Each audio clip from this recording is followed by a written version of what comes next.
Oke, Assalamualaikum warahmatullahi wabarakatuh. Selamat pagi, saya Iwan Saputra, SLM, dosen Fakultas Ekonomi Bisnis, Prodi Manajemen. Nah, saya sudah mengajar di Universitas Medan Area selama kurang lebih 5 tahun. Nah, di mata kuliah yang saya ampu biasa kewirausahaan, kemudian digital marketing dan manajemen operasional. Nah, hari ini saya akan menjelaskan tentang RPS, mata kuliah kewirausahaan yang sering saya ampu di setiap semester, baik di prodi manajemen dan prodi-prodi yang lain. Karena mata kuliah kewirausahaan adalah mata kuliah umum ya, yang sering diajarkan di seluruh kampus. Nah, di metode pembelajaran kewirausahaan itu yang saya ampu adalah berbasis CSD model, yaitu Entrepreneur Smart Growth Model, di mana metode pembelajaran kewirausahaan ini bersifat teori dan praktek. Nah, teori sebesar 2 SKS dan praktek 1 SKS.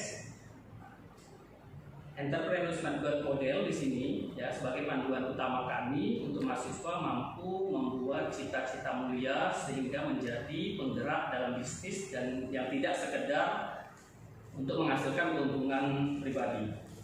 Nah, kemudian membantu mahasiswa untuk melakukan riset sebagai dasar pembuatan keputusan bisnis dan bagaimana membuat rencana tindakan atau action plan, bagaimana memulai operasional usaha, dan bagaimana cara mengembangkan usaha.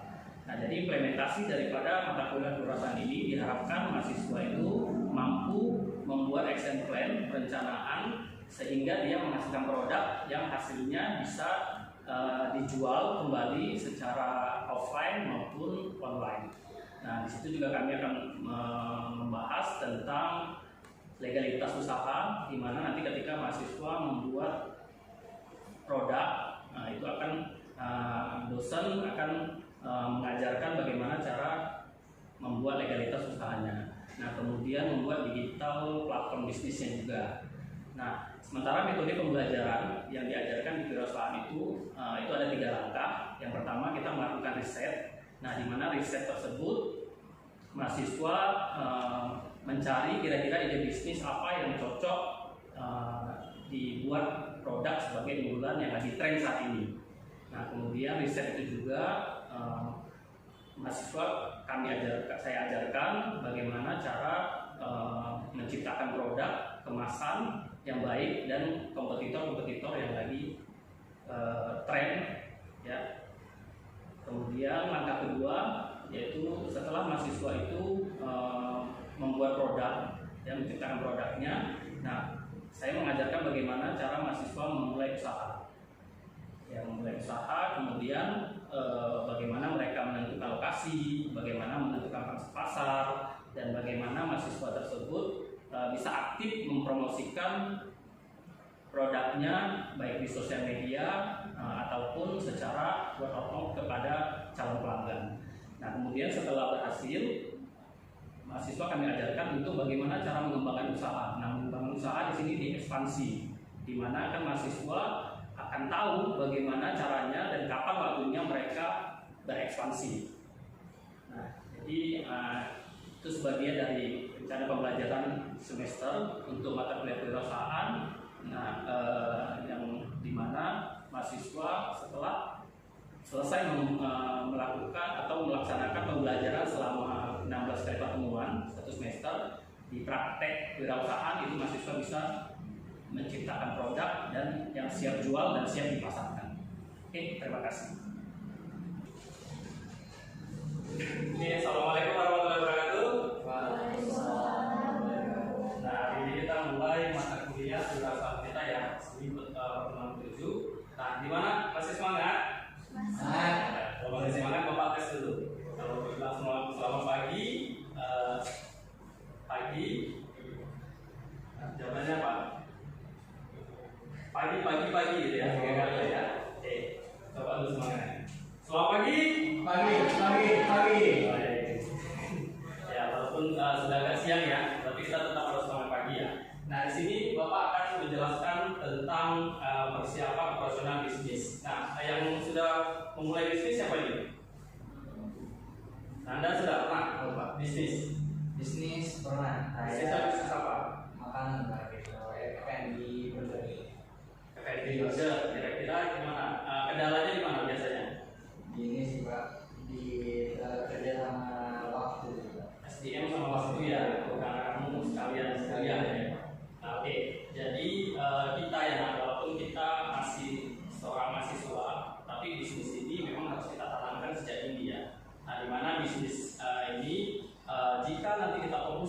bisnis, maka kewirausahaan, nah maka untuk kedepannya kita akan gampang menciptakan peluang. Nah, seperti sekarang ya akan kita bahas tentang kiat melihat dan memperdayakan peluang bisnis. Nah, jadi kalau kita ingin berbisnis, ya awal ketika kita memulai itu pasti kan ide kan susah ya. Kira-kira apa yang akan kita ciptakan, produk apa yang akan kita jual gitu kan.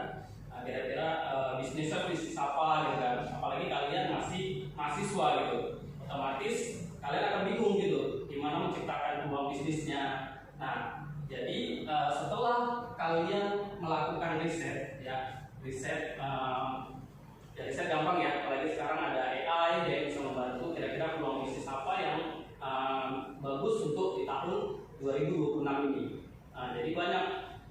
Nah, jadi kalau kita membuat bisnis, walaupun bisnis sederhana, itu bisa menjadi peluang yang besar kalau kita memahami tekniknya.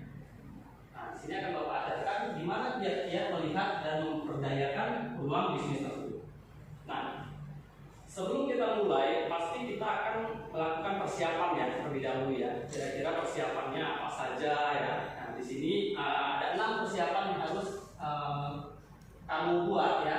Kamu buat list kira-kira apa saja yang harus kamu lakukan agar bisnis kamu itu bisa berjalan dengan baik. Nah, perhatikan.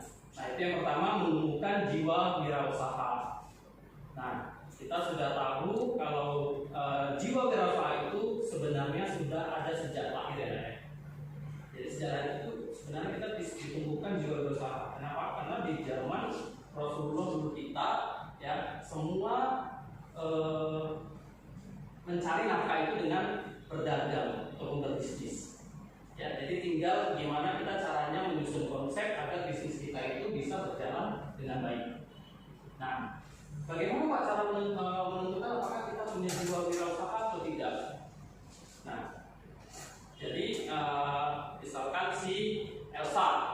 Nah, Elsa kira-kira di kehidupan sehari-hari itu ada nggak pernah menjual barang? Tentunya apa?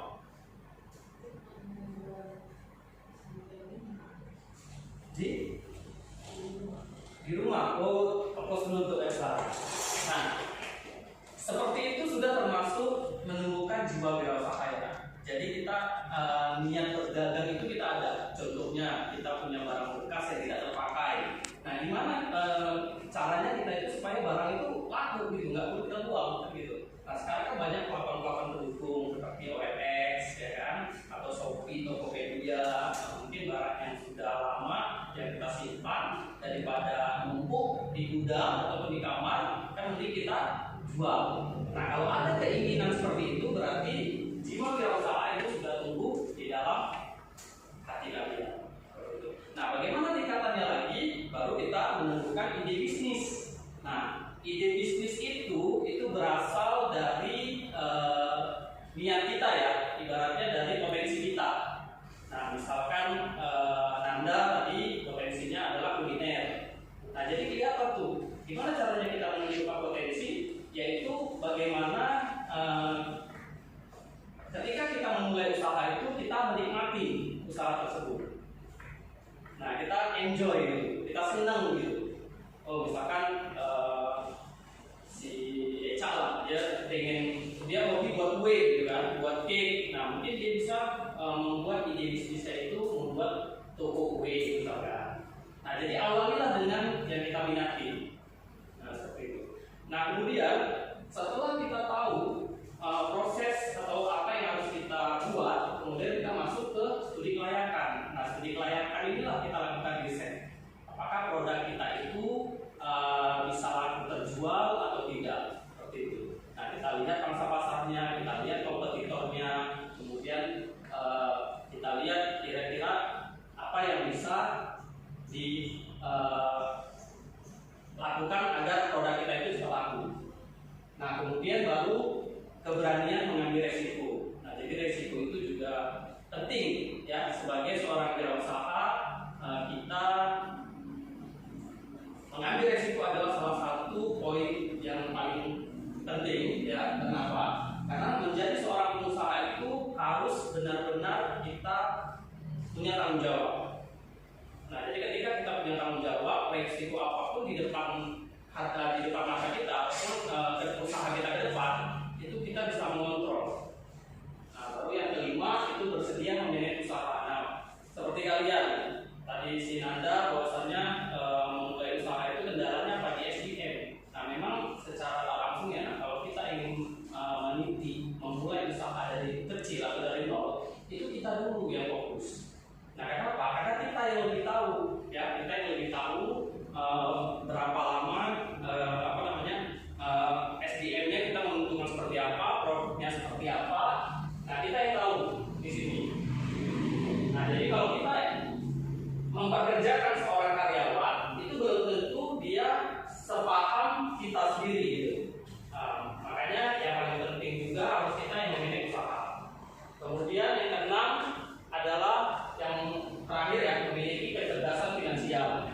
Nah, kecerdasan finansial di sini terbukti ketika kalian mengetahui operasional usaha. Nah, jadi banyak ya kalau operasional usaha itu kita bagaimana kita merincikan biaya-biaya, ya. Nah, jadi misalkan kita awal bulannya kita nggak punya modal nih, jadi kita memulainya dengan online, ibaratnya. Nah, mungkin dengan online kita harus pilih platformnya. Ya, sekarang kalau misalkan online yang paling murah kan sosial media ya. Sosial media misalkan Facebook, misalkan Instagram dan lainnya. Nah, mungkin dari status WhatsApp juga, kalau kalian mempunyai banyak teman WhatsApp itu juga bisa melakukan promosi. Nah, jadi ketika kalian tahu ya pangsa pasarnya seperti apa, baru kalian bisa dapat menghitung operasional